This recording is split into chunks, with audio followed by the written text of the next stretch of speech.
Assalamualaikum warahmatullahi wabarakatuh. Kami dari kelompok Problem Maker yang sering membuat problem. Kami terdiri dari tiga anggota. Yang pertama saya sendiri, nama saya Adi Bagus Sudiono. Yang kedua, silakan Irfan. Saya Muhammad Irfan Fajrul Ramadan. Saya Destian Husnul Ramadan. Oke, di sini kami akan presentasikan hasil tugas project atau tugas akhir dalam mata kuliah strategi algoritma. Nah, mari kita mulai dari materi pertama dulu. Untuk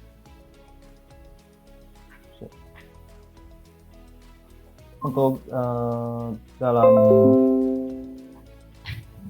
laporan ini dalam berbentuk ada tugas berbentuk video. Nah, di sini yang poin-poin penilaiannya adalah dari yang pertama poin A adalah penjelasan dari nomor 1, yang kedua adalah penjelasan nomor 3, dan yang ketiga adalah penjelasan nomor 4, dan terakhir adalah penjelasan nomor 5. Nah, di sini saya akan menjelaskan poin nomor 1, dan 3 dan 5 nanti dijelaskan oleh Irfan, sedangkan yang bagian 4 nanti dijelaskan oleh Christian. Baik, di sini saya akan menjelaskan poin pertama dulu. Di sini adalah permainan berbentuk maze, dan kami menggunakan algoritma DFS, Depth First Search. Nah, dalam permainan maze ini merupakan permainan yang berbentuk labirin, di mana bertujuan untuk menentukan jalur yang tepat untuk mencapai tujuan yang telah ditetapkan. Dalam kasus ini menggunakan algoritma DFS yang melakukan pencarian berdasarkan urutan paling terakhir mengambil konsep LIFO, last in first out. Konsep DFS yaitu, contoh, bila rute dimulai dengan A ke B, maka langkah penerapan DFS sebagai berikut. Pertama, dari A, tentukan simpul tetangga dan berikan urutannya. Nah, yang kedua, tandai simpul yang sudah dipilih agar tidak dipilih lagi. Yang ketiga, sesuai urutan yang paling akhir, tentukan simpul tetangga yang belum diproses kemudian berikan urutannya lagi. Ulangi langkah 3 sampai B ditemukan. Jadi nanti akan mencari simpul tetangga sesuai dengan kaidah LIFO, last in first out. Begitu untuk penjelasan nomor 1. Selanjutnya untuk penjelasan nomor 3 akan langsung dipresentasikan Irfan menggunakan streaming dia sendiri. Oke, silahkan. Oke, selanjutnya adalah penjelasan function programnya.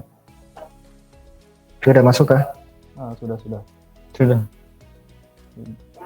Oke, jadi di sini kita menggunakan DFS, yaitu pencarian node mendalam, di mana ini adalah sedikit modifikasi dari function BFS sebelumnya, di mana untuk prosedurnya adalah kita akan menandai semua node itu sebagai belum dikunjungi atau false. Di sini kita buat array dengan nama visited nodes dengan size-nya adalah sama dengan grid world yang diinisialisasi di awal. Kemudian akan melakukan perulangan di setiap koordinat dan ditandai dengan false, artinya belum dikunjungi.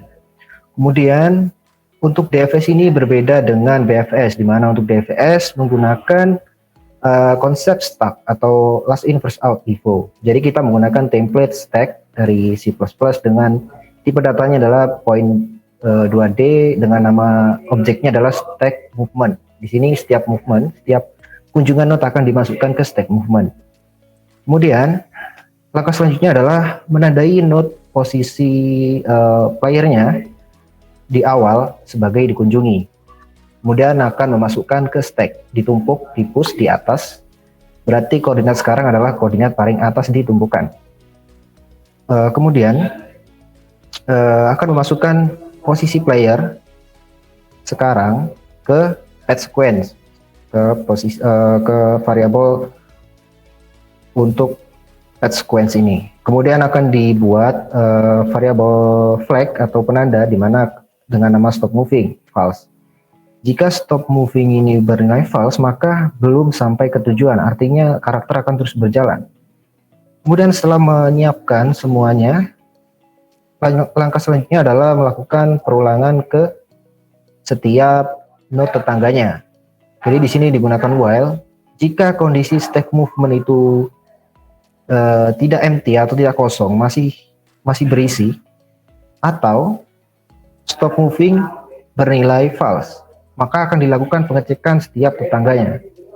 Di sini start position dimulai dengan koordinat top dari stack movement. Jadi karena bersifat tumpukan, maka diambil elemen pertama di atas tumpukan, diambil, dimasukkan start position, kemudian stack movement pop. Kemudian akan melakukan penghapusan elemen di paling atas atau paling atas dari stack pop, dihapus. Kemudian akan dicek, setiap perulangan akan dicek jika playernya sudah sampai di tujuan, maka stop moving bernilai true. Artinya perulangan ini tidak berlaku dan akan menampilkan hasilnya. Kemudian jika posisi player ini belum sampai finish, maka akan dicek tetangganya. Untuk tetangganya akan dicek, jadi ada 4 tetangga di sini. Node childnya ada 4, yaitu dari atas, kemudian kiri, kanan, kemudian bawah. Untuk pertama dia akan mengecek ke atas tetangganya dulu. Jika itu adalah node-nya bukan dinding, maka dan node-nya belum dikunjungi, maka di-push ke dalam stack dan dimasukkan ke page sequence. Dan node saat dikunjungi itu akan ditandai dengan true, artinya node tersebut sudah dikunjungi. Demikian juga untuk pengecekan ke node tetangga lainnya, mulai dari atas, kiri, kanan, dan bawah. Jadi node di tetangga di bawah ini karena struktur datanya adalah stack, maka akan di paling ataskan gitu. Kemudian akan dicek terus sampai ke posisi finish. Kemudian fungsi selanjutnya adalah find shortest path. Jadi di sini setelah kita melakukan DFS untuk pengunjungannya, maka langkah selanjutnya adalah mencari rute terdekatnya. Di sini ada 2 arah untuk menyimpan solusi rute, ada path result 2D dan 3D. Kemudian akan memasukkan koordinat selesai, koordinat finish dari kedua path resultnya, di pushback. Selanjutnya kita ambil posisi koordinat player datang dari koordinat mana sebelum di koordinat finish, gitu.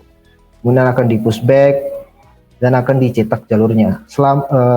Selama player belum kembali ke posisi mulai, maka stop moving ini akan bernilai false. Ketika sudah sampai posisi start atau mulai, maka variabel stop moving ini akan bernilai true, gitu.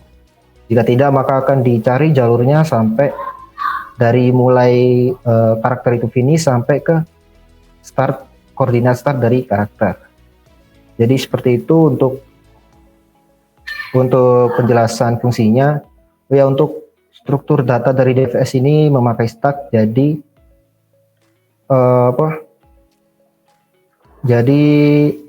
kunjungannya akan bersifat mendalam gitu. Jadi childnya akan dikunjungi mendalam daripada menggunakan BFS. Kalau BFS level per level gitu. Jadi node yang terakhir dikunjungi akan dikunjungi lagi. Gitu. Oke, mungkin itu untuk penjelasan fungsinya. Selanjutnya, Adip. Baik, untuk selanjutnya kita ke poin pembahasan nomor 4 yang akan dijelaskan oleh Destian. Mungkin saya streaming aja ya, biar Destian langsung jelaskan.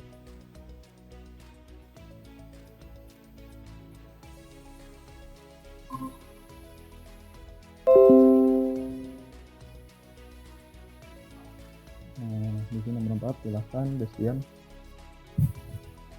Baik, di sini saya akan menjelaskan analisis kompleksitas dari algoritma yang diterapkan. Ya, kompleksitas waktu big O B pangkat M terjadi pada kasus terburuk. Kompleksitas ruang big O B kali M karena hanya perlu menyimpan satu buah lintasan tunggal dari akar sampai daun, ditambah dengan simbol saudara kandung yang belum dikembangkan. Pada algoritma DFS, kurang baik dalam kompleksitas waktunya, namun lebih baik dalam kompleksitas ruangnya. Baik, segitu saja.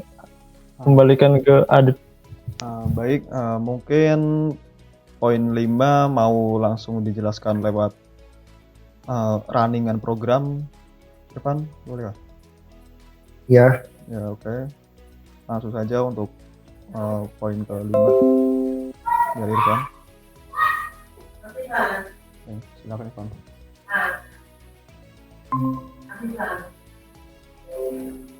oke, selanjutnya adalah kita akan merunning programnya. Jadi programnya seperti ini. Ketika kita menekan tombol F1, maka akan berjalan bulannya sampai ke ring atau tujuan. Kemudian kita jika menekan tombol F2, maka akan mereset dan akan melakukan perjalanannya lagi jika melakukan F1. Oke. Karakternya melalui jalur terpendek. Jadi di sini ada dua kemungkinan jalur, bisa ke atas dulu, kemudian lanjut ke jalur utama atau langsung ke kanan ke jalur utamanya. Jadi untuk penjelasannya seperti ini. Jadi ini adalah koordinat di maze. Jadi ini adalah posisi start. Dari koordinatnya adalah X dan Y. X-nya dari mulai 0 kemudian sampai 14 ke kanan. Kemudian Y mulai dari atas ini 0 sampai ke 15 di sini adalah yang terakhir.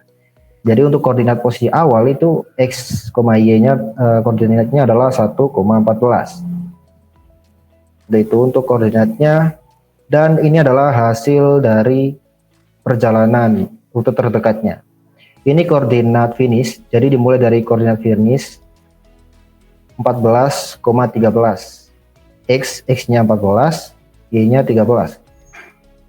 Kemudian di sini ada koordinat finishnya 14,13. Setelah itu rutenya adalah 14,12. Jadi X-nya tetap di sini. Kemudian karena dia naik ke atas, berarti Y-nya kita kurangi, berarti setelah 13 karena naik 1 berarti 12.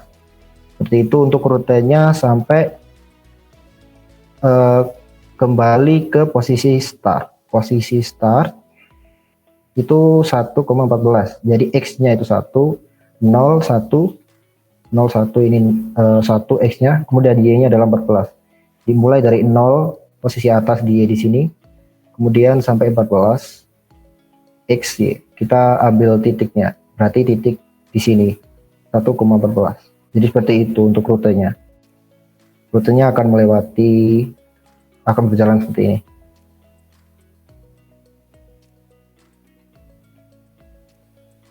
Oke, mungkin itu untuk penjelasan rutenya dan koordinat dari rute-rute perjalanannya. Mungkin itu aja, Adit. Baik, terima kasih untuk Irfan dan Destian. Sekian dari pembahasan kelompok kami. Jika ada kesalahan saya mohon maaf. Saya mewakili dari kelompok kami mengucapkan terima kasih untuk selama 1 semester ini. Sekian dari kami. Wassalamualaikum warahmatullahi wabarakatuh.